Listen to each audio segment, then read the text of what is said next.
Assalamualaikum warahmatullahi wabarakatuh. Akkam nagaa keessanii nageenyi ko kan jaalalaa fi kabajaa isin biraa ga'u. Egaan daawwattoota keenya mee viidiyoo kana share naaf godha. Wantoota guyyaa kaleessa haasa'amee ta'amee fi xiqqoo waan odeeffannoo qabatamaa arganneerra isiniif qooduu barbaanna. Keessumaayyuu waa'een Jawaar fa'aa haala yaaddisaa keessa jiraachuu hundi keenyaa ni beekna. Garuu immoo haala yaaddisaa san keessa odeeffannooleen sobaa tokko sin dhabamanii uummata keenya burjaajessuuf jedhee diinni keessa makamee waan baay'ee gochaa ture.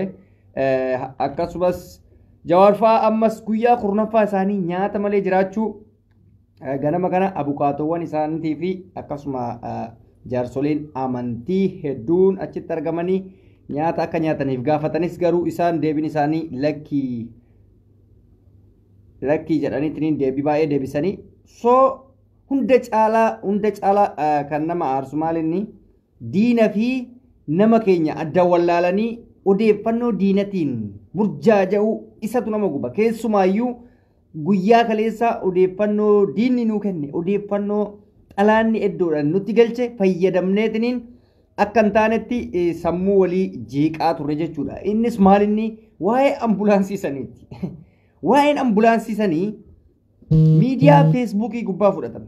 Isumaayyuu feesbuukii bara 2011 keessa baname kan faranjii wayiitiin fakkaate isin argisiisa. Moobaayilii qopheeffadhee jira. Viidiyoo waggaa meeqa dura suuraa waggaa meeqa dura fudhatanii diinni ajandaa godhateetiin uummata Oromoo kana tuqee ilaaluudhaaf uummanni Oromoo kun hagam quuqama qaba. Uummanni Oromoo kun hagam nu rakkisa nu jeeqa isa jedhu. Mootummaan kunis ta'e diinni biraa jechuudha. Tuqeen ulaaluudhaaf ajandaa akkasii nuu qopheesse. Nuti garuu ajandaa san nama adda nuu baasu dhabnee cinqamu ture. Hundi kennaan beektan. Atis hundi kennayyuu maaltu akka dhalate wallaallee cinqii guddaa keessa ture. Sinii galee wanti dhalate wanti ambulaansii sanii hin jiru garuu hayyoonni kenna sababa nyaata dhabuutiin miidhaa guddaa keessa jiraachuu kana addunyatu beeka. Hunda keenyatu beeka. Namni guyyaa 10 nyaachuu miti. Anamma ganama kana nyaadhee sa'a kana beela'aa jira. Guyyaa 10 dhiisi. Nyaata miti namni guyyaa 10 gartee alaa iyyoon argine fayyaan argatu aluma. Sinii galee amma waan dhufetti oduu isiniif hin deemin dura waa'ee ambulaansii kanarraa odeeffannoo sobaa ta'uusaa barreeffamaan aboo feesbuuk kan qabdu isaa wannoon ta'e amma kuni feesbuukaa adda baafatuu qabdan. Ajandaa xalaataa fi ajandaa nama Oromoo ta'e adda baafatuu qabda. Waa'ee ambulaansii sanii kijiba ta'uu akka isin adda baafattan moobaayilii keessan moobaayila biraa qabaattan qopheeffadha. Moobaayilli isa kana sarchii gootan bakka sarchii kana tuyxanii barreeffama ambulaansii irra barreessitan.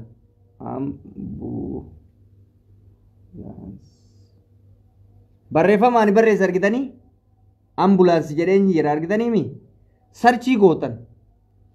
Akkatti sarchii gootan gizee akkatti sarchii gootan tartiiba akkanaa isinii fida. Tartiiba kana isinii fida argitanii miti.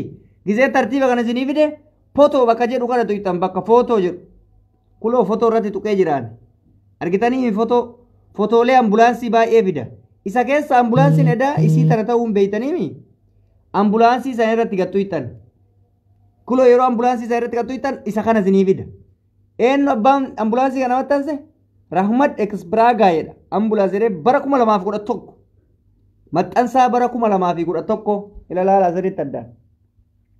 Maxxansaa bara 2011 sirriitti ilaalaa ila kuloo ila.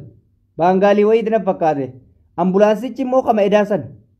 Kama eda ittiin sobamaa ture sanii jechuudha. Namoonni isiniif hin galle odeeffannoo kana adda baafatuuf feesbuukii kee jala seenta. Fagoo googilii fa'aa dhaquu nama barbaachisu. Feesbuukii jala erga seente ambulaansii jettee barreessita. Erga ambulaansii jettee deebitee maal goota?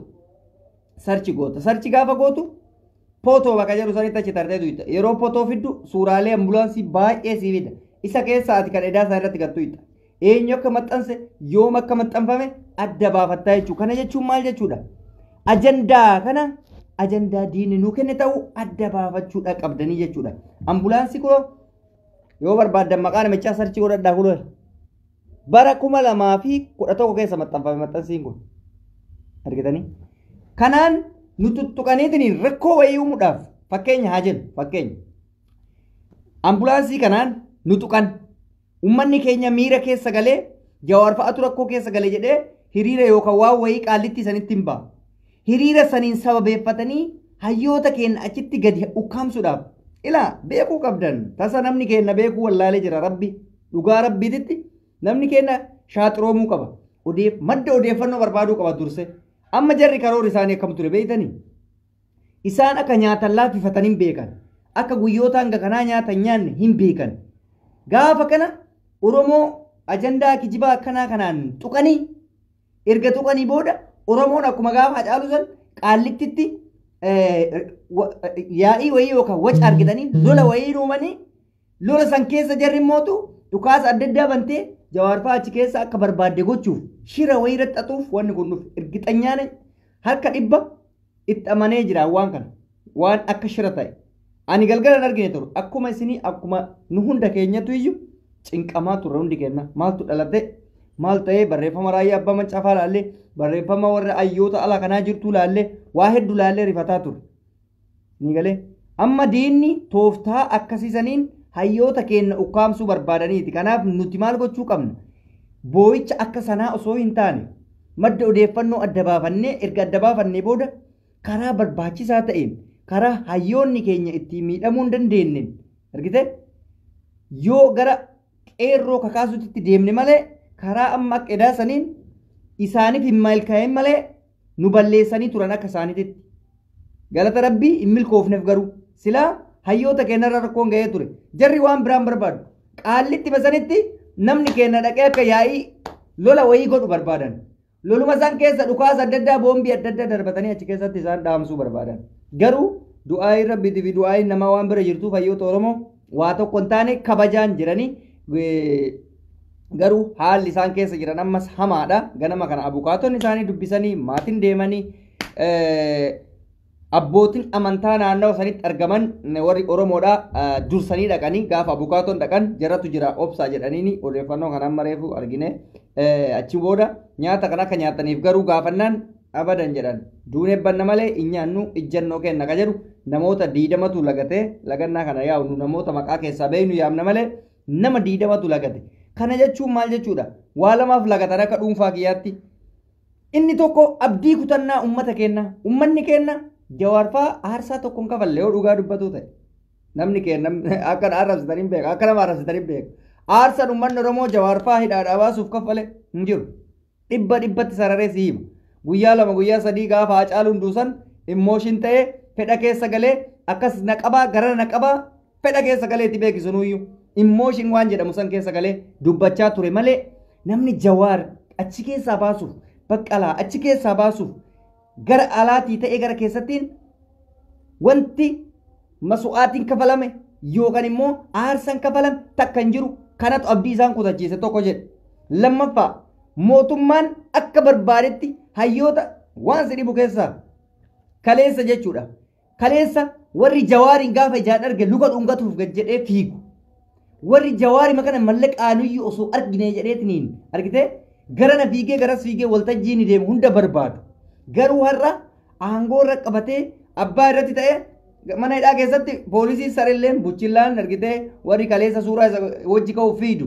Gaafa maatiin Jawaar fa'aa yookaan namoonni adda addaa dubbisuu deema. Jawaar kottu nama si dubbisa. Deebii bakka asii ga'a. Sa'aatiin kee gahe kottas deebii achi deemi. Warri argite jabbileen kaleessa isa arguudhaaf waan meeqa taate santu har'a garuu kottu Jawaar achi deemi. Nama si dubbise achi deebi jetti. Abbaan alangallee warri abbaa alangaa jechuudha. Warroonni agartee murtii deddeebisaa oolan kun kaleessa Jawaariin arguuf hoteelli isaan hin seeniin hin jiru. Iyyaafannoon isaan hin godhin hin jiru. Jawaari makana eessatti argan baqqala makana fa'aa eessatti ijaan argina suura wajji kana warri jedhu har'a garuu beellama torbee har'aatti dabarsine 15tti qorannee isinitti deebina maali abbaa biyyaa ta'e kaa inni jabaadha dhiiguma isaatiin qabsoo isaatiin abbaa biyyaa ta'e har'a kottu deebii achi kana arguu caalaa maaltu isaan guba duuba hayyoota kenna mee hubadhaa kaa jara kenna hayyoonni kenna warra kalee akkasitti suuraa ka'uudhaaf jala fiigu akkasitti ergamanii deddeemaa ooluu caalaa maaltu isaan guba akkamitti nyaata laganne jarri kun osoo kana ijaan argan uummanni Oromootti callise nyaata akkamitti laganne garaa kamtu isaanii nyaata abdii kutatanii jiran gaa Haqa nuti warra ala jiru siraa beekamaa afaan kenna malee bu'aa takka buusuuf hin dandeenyu. Kunis Facebook irratti iyyee, kun Twitter irratti iyyee, kun YouTube irratti iyyee, kun gara danda'uun iyyee warri alaa faayidaa tokko hin qabu. Inni keessaa abbaa tarsiimoo masaku dhabee nama isa ajaju dhabee argite inumaayyuu dagatee waa'ee isaanii dagatee mootummaa keenya jijjiirra maalii kenna hojii jirra akkas biyya misoomse juuntaa kuffise shayxaana kuffise jedha dagatee jawaarbaa dhalatu isaaniitu akka waan dagatanii itti fakkaatan biyya keessa.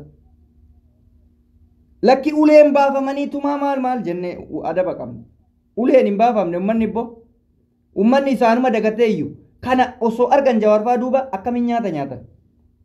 Ummata kalee maqaa isaaniitiin kursii qore ummata kalee maqaa isaaniitiin gartee ija banateetiin hin deemu.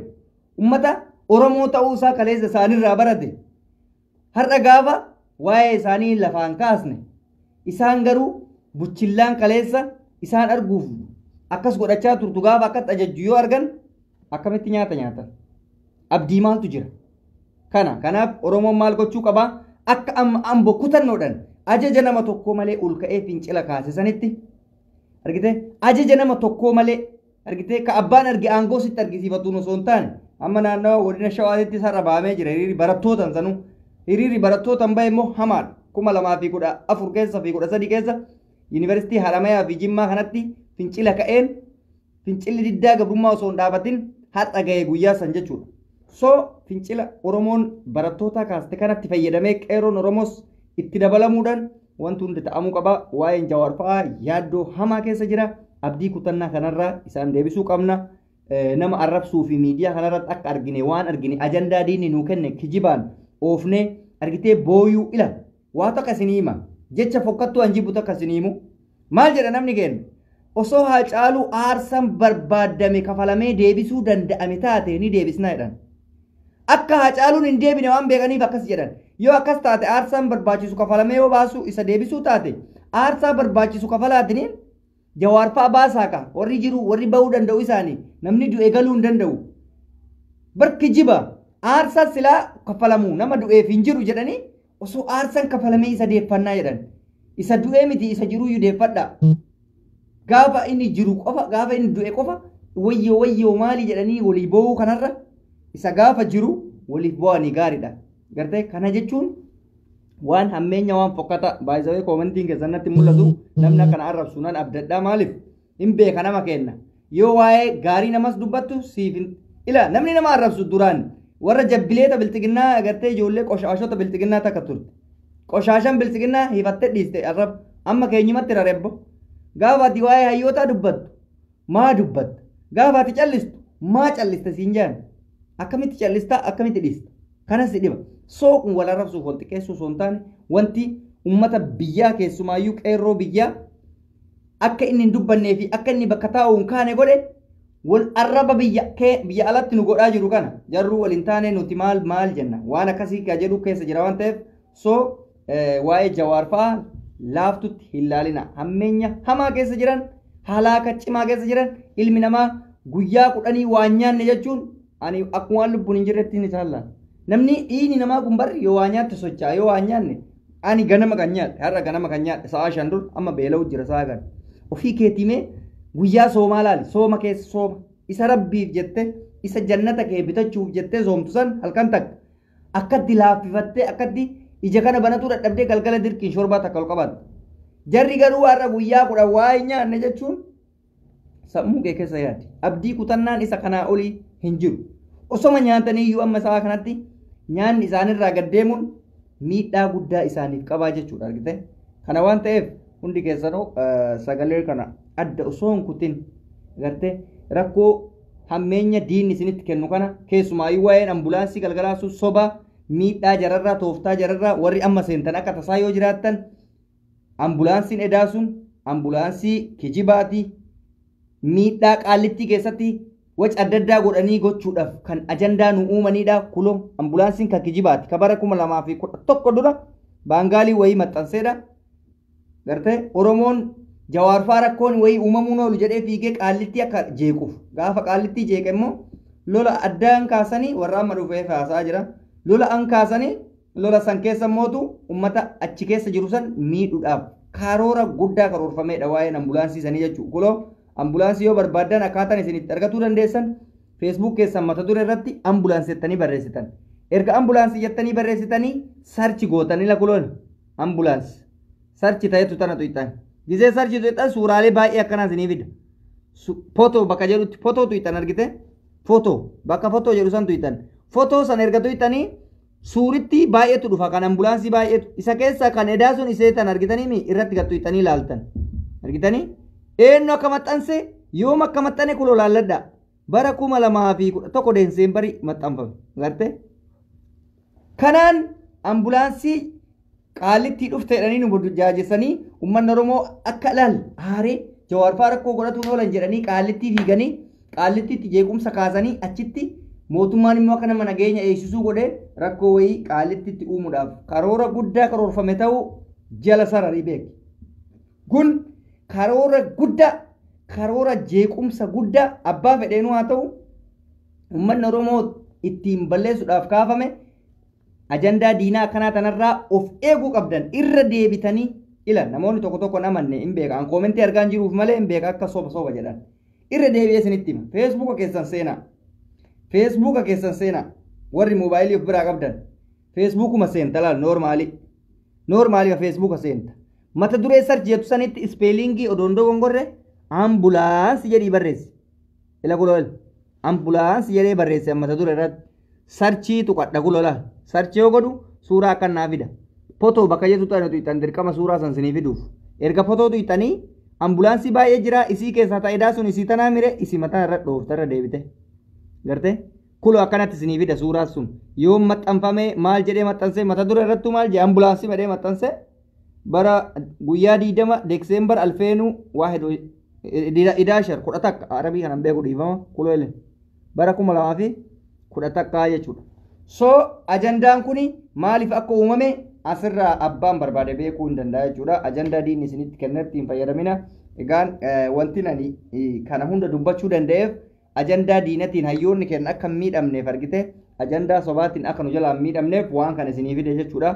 Hundi keessanuu kanumarratti akka adda baafattan barbaanne egaan daawwattoota keenya wanti jennu hunduu dhumee jira koomentii keessan baay'isee argaan jiru maaliif akka ta'e hin beeku odeonnoo koomentii keessan bana gubanii maal galgala bar garaan nu gubatee maaluma ta'an eenyu bakka namu adda nu baasu namu kabooyu malee ka ajandaa adda nu baasu tokko dhabne bar na ajaa'ibiyaan namu booyu malee ajandaan eessaa nu dhufe kan eenyuti wanna jedhu tokkochuma dhabne gubataa ture. Kun profaayilii gurraachisaayyu warra profaayilii gurraachisuun na gubeeyyan akka waan itti farrisanii garte profaayilii yoo gurraachatu hangarammaan kun na gubata maal argee profaayilii gurraachisa maa ummata immooshin godha garuu akka nuti goonen silaa rakkoo guddaa uumamu ture akka rabbiitiif jarri nagaa taatetiniin amma mana hidhaasan keessa jiran malee silaa jechuudha ajanda masaniin ummanni Oromoo bakka shayxaana'ee ka'ee osoo rakkoo wayii qaallittii sanitti ka uuman taate har'a seenaa keessaan baanu ture ajandaa diinni nuu kenne kanatti jechuudha baay'ee nama dhiba diinuma kenna fi namoo kenna adda baafachuun nu dhibee jira jechuudha rabbi Jawaar faa nagaa isaaniif haa godhu jabaadhaa nagaan naa tura yaada kana waliif sheer godha akka ummanni hin burjaajofne ajandaa sobaatti irraa of eegaa jennaani ciao